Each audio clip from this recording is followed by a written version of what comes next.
I've never been the type to believe in ghosts. I mean, I've heard the stories, but they never really shook me. Not until that night, anyway.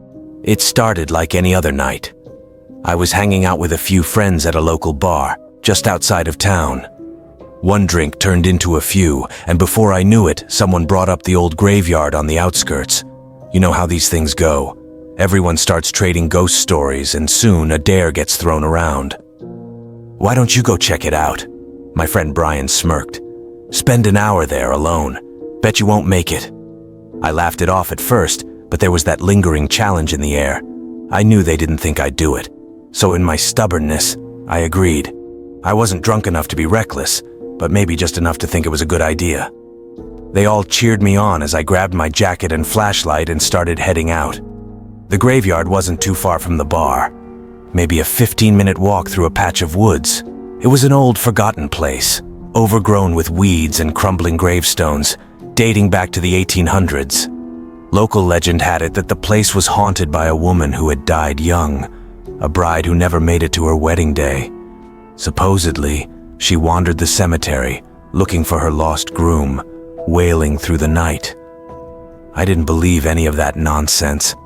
By the time I reached the rusted gate of the graveyard, I was already regretting my decision. The woods behind me were dark, and the sky was cloudy, blocking out most of the moonlight. I turned on my flashlight and pushed open the gate, which creaked as though it hadn't been touched in years. It was deathly quiet.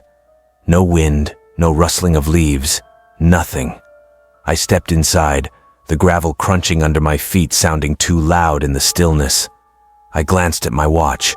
11:45 p.m. Great. I just had to make it until midnight. I wandered around the graveyard, shining my flashlight on some of the ancient headstones. Many were so weathered that the names had worn away. I tried to distract myself by reading the few that were still legible. Some dated back over 150 years. Mary Wilkes, 1863, gone but not forgotten. The irony of that didn't escape me, standing there alone in a place nobody remembered. About 20 minutes in, I started hearing things. At first, it was just small sounds, like twigs snapping. I figured it was probably just animals, raccoons or squirrels.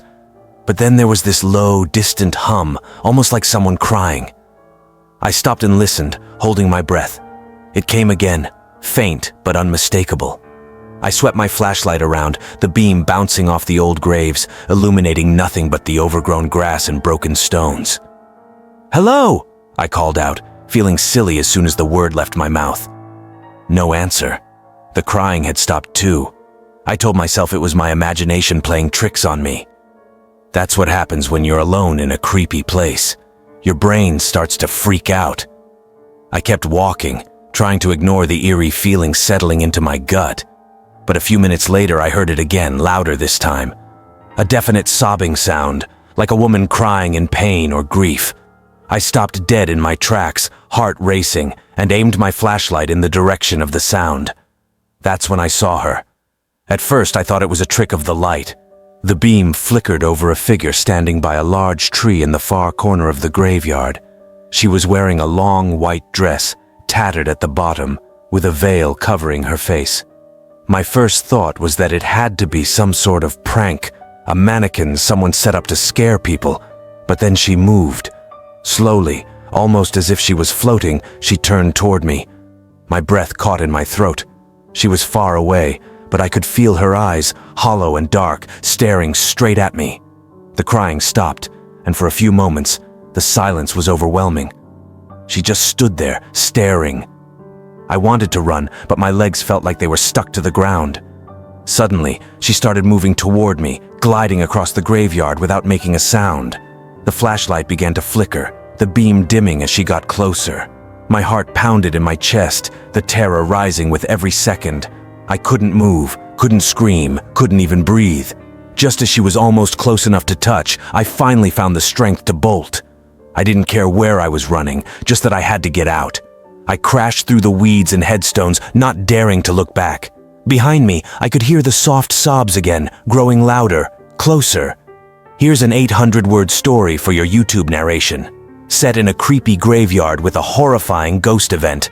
The gate was in sight, and I ran harder than I ever had in my life. I threw myself through the opening, stumbling onto the dirt road and slammed the gate shut behind me. The crying stopped instantly.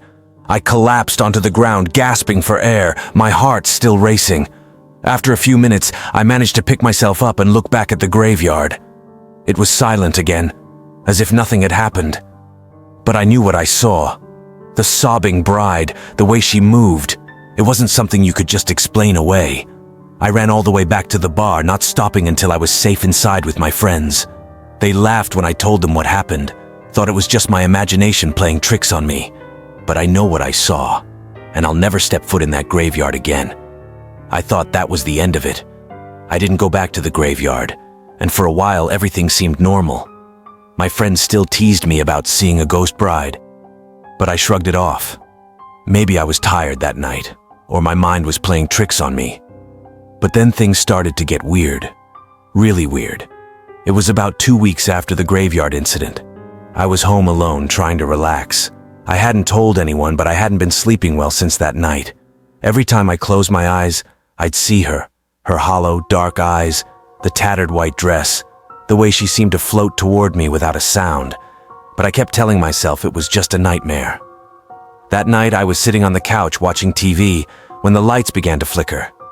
At first, I didn't think much of it. Old house, bad wiring. But then, I heard it. That same low, soft sobbing.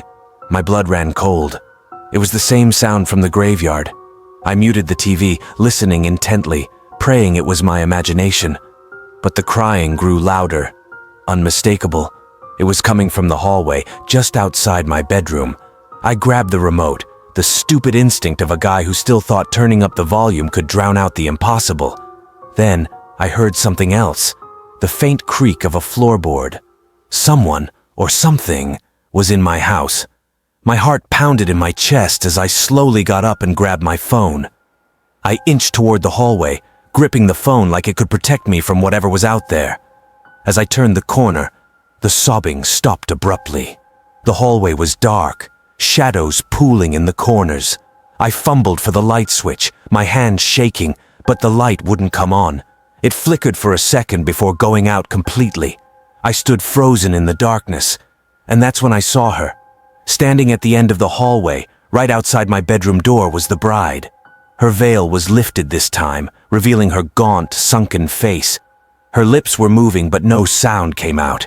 I could see her eyes clearly now, empty black pits staring straight into me. My legs wouldn't move. I was paralyzed, watching as she raised her hand and pointed at me. Suddenly, the crying returned, louder than ever, echoing through the hallway.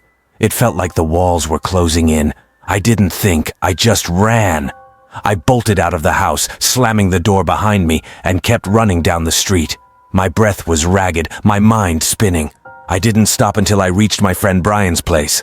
I pounded on the door, gasping for air, and when he finally let me in, I collapsed on the floor, trembling. I tried to explain what happened, but the words wouldn't come out. Brian thought I was losing it. He hadn't seen what I saw. He hadn't heard the cries, but I knew. She had followed me. The ghost bride wasn't bound to the graveyard. She had found me, and now she wasn't going to leave.